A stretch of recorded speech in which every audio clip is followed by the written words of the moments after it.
All right, perfect. All right. Hi, Dan. It's good to see you again. Thank you for joining me today. So for those that don't know me, my name is Michelle Winters. I'm VP of Solutions at Goby. I also have Dan Winters joining me, Head of Americas with GRESB. This is our first Winters interview, and we're going to be meeting on a probably like monthly basis or so. We talked about of just connecting, talking about a few great topics that are happening in GRESB, and giving a good chance to hear what's happening on the GRESB side. So thanks for joining me today. Well, the best topic I can offer is that I saw the daffodils when I was out walking. So winter is about to be spring. We're almost to spring. So close. Well, it's funny. I feel like one of our first topics for our first conversation should be to clear the air, because I get asked this. You probably don't get asked this as much, but I do, on if we're related or married or anything to that extent. And we can say we're not, but we're close friends. We are brothers and sisters from separate mothers. Well, I'm married into the name, so, but definitely friends, but no connection. So thanks for joining. I'm excited about it. It's always great to have a nice conversation with you. Great, me too. Thank you. Yeah, so I'm excited. GRESB, we're heading into 2021, heading into the spring. What spring tends to bring with GRESB in mind is the new reference guide. Last year we were all a little terrified, but maybe not quite to that extent. But I know there was a lot of changes that happened last year with the reference guide, and maybe knowing that March 1st, new reference guide is coming out for GRESB this year. What can we expect to see? A lot of the same. Good news, right? So look, last year was a big year. We had been communicating since 2018 that we were going to be splitting the assessment, performance, the management component over here that everybody has to do, and then the performance component or the developer component. And so that happened, right? It took us a while to, it took us 2 years to communicate that and then make it happen. So yeah, that was a big change. It led to some changes in the benchmark report and different aspects and whatnot. So that was a big year. The reason why we did it is when we consider the decade ahead, performance is really going to be key, and it's all about elevating metrics. We've got the EU taxonomy that's about to, basically go into place at the end of March. We've got all sorts of folks that are looking for impact metrics, consumption metrics, and the only way to do that is to have the performance component as a standalone and basically have the asset level data be in existence. So we know it's very difficult, particularly for triple net leases, apartments, retail, industrial, and others. But at the same time, there's regulatory pressures on a lot of our institutional investors, particularly in the EU, to elevate these things. I was on a phone call this morning with a gentleman from APG, and they have to report to the Dutch Federal Central Bank all of their scope 1, 2, and 3 data for their entire investment portfolio. Where's that going to come from? That's going to come from the fund managers. So that's what we're all trying to do, is knit together this data ecosystem. In order to do that, we separated these components last year. The good news is for 2021, there's one minor change, 0 major changes. And if you've been reading the 2020 assessment guide to this point, you'll be in good shape, even though we're going to publish the 2021 on March 1st. What's that one minor change? Can you give us a little bit of insights there for those that maybe won't read the whole reference guide, but might join us today? Yeah, right. So GRESB has modules. In 2017, the first module was the health and wellness module, right? Maybe it was even 2016 when that came out. So the modules have 3-year runs. First year we put it out there and it's voluntary. Do people answer it? Do they respond to it? Does it resonate? The second year is we refine it. The third year we score it, and the fourth year we retire it. But when we retire it, what we do is we infuse the existing assessment with these topics, right? So to the extent that there's an existing question, we don't ask new questions. We will incorporate or insert a health and wellness type of response to underwriting or tenant surveys or right, whatever it is. So the last 3 years, we've had the resilience module. That really resonated. And what we do is we put these out there to try to drive the topic, see if people are doing anything on these issues. So the resilience module hit its 3rd year last year. It had great uptick, and it really helped with this conversation globally about resilience and what it means in the face of climate change, right? Pandemic is sort of a trial run for that. So the resilience module is being infused within the assessment. And therefore, there will be a couple additional check boxes under a handful of questions that, you know, touch on resilience. And then the good news is we're going to try to take those answers and turn it into a TCFD report. That's something on the drawing board right now, and I'm hopeful that by the time we get to October, that will be true. There's multiple things I actually really liked about everything you just said, to be honest. On one side, that's actually one of the benefits I talk about when it comes to GRESB, is this idea that you have of how you incorporate new attributes to the GRESB questionnaire. Is it's not just like, just kidding, here it is tomorrow. It is very much an evaluation. It allows for those to start to understand what it is that you're looking for. It allows for feedback. It allows you to kind of take that and then make changes. So it's really a 3-year trial run. I don't even know that I want to call it that, but to making sure that you guys are, you know, getting it right to an extent and looking at what makes sense within the industry. So I think that I wouldn't even call a minor addition necessarily. We knew this was coming, but I think that's good and to be expected. And I agree, especially after 2020, resilience was important prior to that, but even more so now. So it's good for everyone to know. We won't have a module this year. Something that's in the back of my personal mind would be a decarbonization module, right? Yep. We know that this is, there's a number of leaders out there, whether it's Hudson Pacific or Kilroy. Link REIT just announced something that by 2025 they want to be carbon neutral. So there's a lot of organizations that are really focused on this. And having that be a module, throw it out there. What are you thinking? Is this working with you, right? And you're going to get a variation of responses. But either way, what I like about GRESB is it confronts management teams on an annual basis with these issues. And it says, does this matter for our business context? Does it matter to our investors? Does it matter to how we operate and where we're going? And then they can think about it, and then they can do it again the next year and the next year. And that's how change happens. That's how progress happens. And that's our goal. And it's a really great additional place to look at for helping to determine your ESG journey and roadmap, right? It gives you another framework to look at to help you kind of indicate what are our peers looking at, and looking at it from a very scoring metric component. But that's one of my favorite things of what GRESB helps you do. And with that too, that was one of my, you know, thoughts as you were talking about the modules, is like, okay, what's next? What's on the horizon? And you really touched on it as it relates to carbon, which couldn't agree with more in terms of as a next key. And it has been for a while, of course, but I think we're really going to start to see that come to the forefront a little bit more, and with the Paris Climate Agreement and CREM. And so you kind of touched on that. Any other kind of specifics that you would tell the industry to maybe be thinking about in preparation for that? What would you recommend? Don't wait for a price, right? We've all been kind of waiting. Is it going to be 30 bucks a ton, 100 bucks a ton? What is it? Oh, we're not going to do it. Maybe we are going to do a trade. No, don't wait, right? That's what the decade of the 2020s is going to be all about, is carbon, right? One way, shape, or form. Yeah. So we're seeing carbon neutrality commitments, right? And so that's reduce where you can, install on site, and purchase, you know, be directed with your purchases to purchase renewable electrons from the grid, right? That's the whole game. That's how you get to net zero. And I am confident you will see more and more and more announcements as February turns to May, which turns to August, just because of the one-on-ones that I'm having with people. So it is a thing. You know, the Paris Agreement it exists, and you know, regardless of what certain people thought about it, there's a lot of corporate leaders that thought a lot about it and continued to move forward on these issues. So what that really means is, in a 2-degree scenario, 2 degrees Celsius scenario, what is the carbon allocation per country, right? And it needs to go like this over time.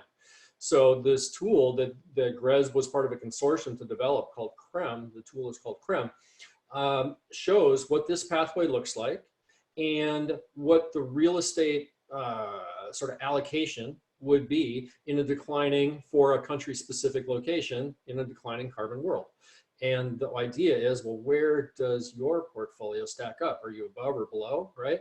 So these are absolute measures of performance that a lot of people are thinking about. So as you consider 2022, 3, 4, 5, 6, it seems like that's where the industry is going to drive to. I couldn't agree more as well, and what we're hearing from our customers, what we're seeing in the industry. So it's exciting to see GRESB again kind of on that path and aligning with that, because that's what we look for within your framework. And the other thing you touched on as well that I loved is this idea of alignment across a couple of disclosures. You mentioned this idea of rolling that up for a TCFD report. I've heard a lot too in terms of alignment with GRI and SASB happening behind the scenes. There's all these ideas out there, and I like that the benchmarks and the disclosure mechanisms are communicating and seeing that alignment and that you see the value there. So a couple things to keep in mind. GRI is a report things that are material into your business. So it's a little bit of a choose your own adventure, but it is a framework to allow you to do that. And it's applicable to all the industry sectors. Same thing with SASB, except what they did is they went industry by industry by industry, right? So software, transport, textiles, whatever it is. And then they get to real estate. So when they got to real estate in 2016, we at GRESB, we actually let them copy what we do. I was, right front and center in that conversation with SASB. So what I always tell the real estate community is, if you, and it's for the listed folks, right? But more and more the private equity is Yep. getting involved here. So if you do the GRESB assessment, you have your metrics that you can then put forward to SASB. They are one and the same. So. yeah. And for those that want to know more about the alphabet soup of acronyms, we've actually got a fantastic ebook that kind of describes and defines all of them, that happy to post to LinkedIn too. Well, there's two more that we didn't discuss here, but I do think they really matter, because the ones happening right now, the SFDRs, right? The Sustainable Finance Disclosure Regulations in the EU, within 1 month, they will come into existence. So nothing like a deadline to make people motivated. And as a result, there's a big hunt out there for metrics. And so this pressure is really going to increase through the IR departments of anybody that's in the real estate business that's running capital for somebody else. I'm pretty confident that the vast majority of people that are watching this video have somewhere in their investor group somebody from the EU. Right, so the hunt for metrics is increasing. The other one is the UN SDGs, the Sustainable Development Goals. So mapping, your sustainability efforts in your business against positive and negative impacts on the SDGs is a significant thing. That's something that our infrastructure team is working on right now, and that's a very active, an active output that you should be able to see come October as well with the 2021 results. Taking those metrics that came inbound as we work our magic between April and July 1st, right? And then in October, TCFD, need it, here it is. SFDR, there it is. UNSTG, here you go. That's what I'm talking about. Bring it all together. Okay, sorry, okay, keep rolling. No, this is perfect. I'm going to segue into another topic that I know we want to touch on. I saw in one of the recent emails that came out from GRESB that training is coming up. And I used to love GRESB training. It was a great way for getting everyone together in the same room. No, we won't be in person again next year. But tell us about the training that's coming up. Who's it for? Right. When is it? What's going on? So in March, April, or when the training typically happened, these things will be online, just like last year. Last year we made the big pivot, right? Because it was actually a year ago today. I was in Chicago in your office, right? Oh yeah. Going from a Dallas trip, and then the week after was Priya, and the week after that was New York, when everything shut down, March 11th. Okay. Yeah. When that I remember that date. yeah. I mean, so when that moment happened, we had to pivot hard. And we put everything online. We shut down our in-person training, and we created a whole bunch of videos, and off they were. So those videos still exist. The 2021 training content is being developed right now by my Amsterdam colleagues.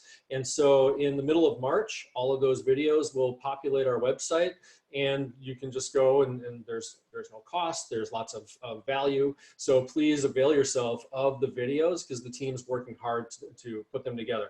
they do cover all of the different topics. Are you a beginner? There's some beginning things. If you're a very experienced person or very topic specific, how does the asset level spreadsheet work? Those are all of the issues that will be covered in the training. So I encourage everybody to check it out, whether it's your first time or your 10th time with GRESB. It almost actually probably works out a little bit better because now you can kind of choose your own adventure again with that way of thinking through it, and probably more accessibility to those that weren't able to travel in person but previously. So It's the dynamic of the room, right? There's always the dynamic of the room and rubbing shoulders and seeing who and meeting some new faces, but that's okay. We're going to get there. We're going to get back. This is a community, and we are not far. Perfect. So a couple other topics for us today, but the other one I wanted to bring up was you've been talking a lot about separate accounts. I want to dive into that. Like, what does this look like? What is this meaning? What's happening? What's driving it? Well, when I looked at the data set of all of the submissions in 2020, I started to see some very interesting titles, right? So an account for the state of Iowa or the state of Colorado pension plan, Oregon, some corporate accounts that were showing up, right? These are not GRESB members. What they are is these are fund managers that are doing a great job with their sustainability program, and they're taking the initiative on behalf of their LP clients where they have a direct relationship. So it's not a fund, it's a major, call it the state of Illinois pension plan, just for example, that might give a $500 million allocation to a particular fund manager to manage on their behalf.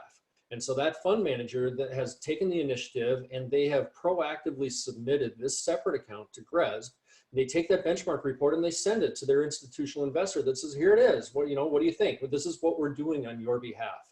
And the reason why I'm so geeked out on this is that that's how change happens, right? So it's now the fund manager that's influencing the investor, because the institutional investors in the US, they've been a little slow compared to our EU colleagues. So as a result, we've got the fund managers that are doing a great job on their sustainability programs that are saying, hey, look at what we're doing for you. And that dynamic is only going to increase. So if you're one of those fund managers and you've got a great program, you're a GRESB 4 or 5 star, by goodness, know that your peers are out there sending those to their clients before being asked. That's a cool dynamic, and that's new. So that's why I'm excited about it. I was going to say, yeah, that's another way of really utilizing GRESB as a mechanism, as a proactive way to kind of drive things forward from a slightly different direction that I don't think a lot of people were really aware of up until now. So well, power's changing, right? So look, we needed these institutional investors to prompt these issues, right? No one pays attention to emails that come from Dan Winters, but they pay attention to emails that come from Dan Winters when they've got 150 logos behind it saying these people care. So now it's switched. It's switched because we have these fund managers that are doing a great job and they want to talk. They want to talk about how well they're doing to their clients. And that's a really neat dynamic. Yeah. Well, I'm hoping you'll see even more of that this year, and you'll have to update us later on this summer to hear what that kind of increase has looked like, which I think is exciting. Okay, maybe we'll pick one more topic to really kind of dive into. Maybe two.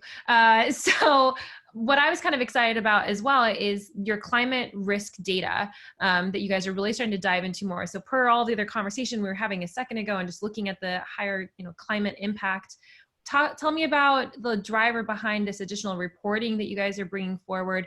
What is this new feature? If someone's never seen it or heard it, like what's out there? Tell me about it. Sure. So it's not an additional reporting. It's more the conceptually do more with your data.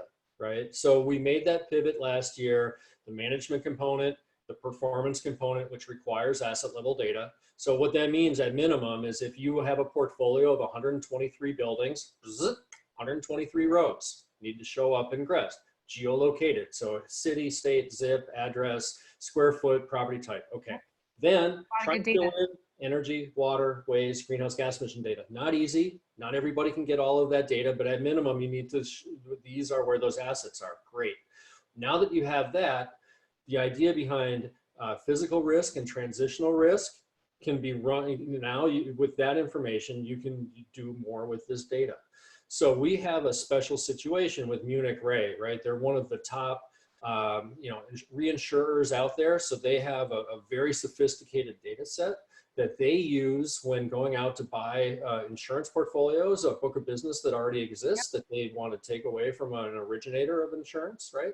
And so before they buy that, they want to see, well, what are we getting into? Does this have a lot of hurricane exposure, wind, fire, earthquake, right? So there's 17 different things that are, physical risk that people think about. Well, the other thing that they've done is they've mapped it against the IPCC pathways and what that looks like by 2050 and 2100 in various scenarios. So this whole idea behind climate risk and understanding what your climate risk is, we know that we have some climate risk in Miami, right? But we also know that we have some climate risk in California. It's just different, right? It's getting scorched and things are on fire a little bit more. So trying to understand what the exposure is for these large portfolios has really grown in the conversation. There's a number of providers out there. We think Munich Re has got one of the very best data sets. So this is something more that you can do. It is not part of the GRESB assessment. It's not part of the, what you do. But if you want to do more, and we're seeing some early adopters really stepping forward, there's a couple other services out there that people are using as well. But either way, know that the peers and the industry is really starting to motivate on this issue. So this is our offering to the industry, and we're very excited to do it. I mean, us more than anyone can get on the page of data, can offer some really tangible directional details to kind of help you make good decisions, help kind of bring additional value to these decisions that you're making. And so I'm all about the more data.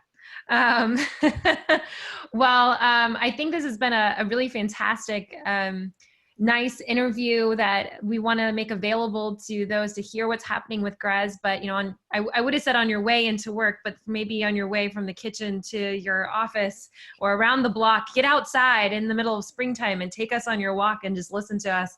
I think that was kind of our goal today. But anything else you want to tell the world as we're heading into what we like to call the GRESB season?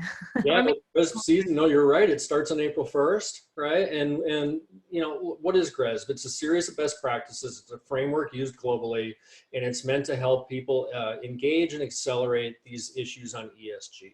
So the assessment's due on July 1st. Last year, we set another high watermark in the middle of a pandemic.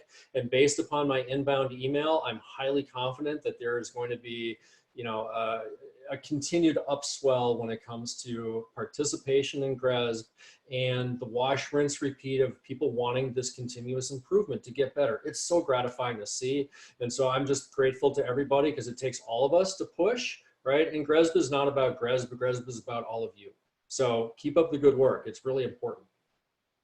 I think that's a fantastic place to end our first Winters and Winters interview. And I appreciate the time. I appreciate the insights, and looking forward to our next one. Looking forward to what we're able to accomplish in 2021. We made it to 2021.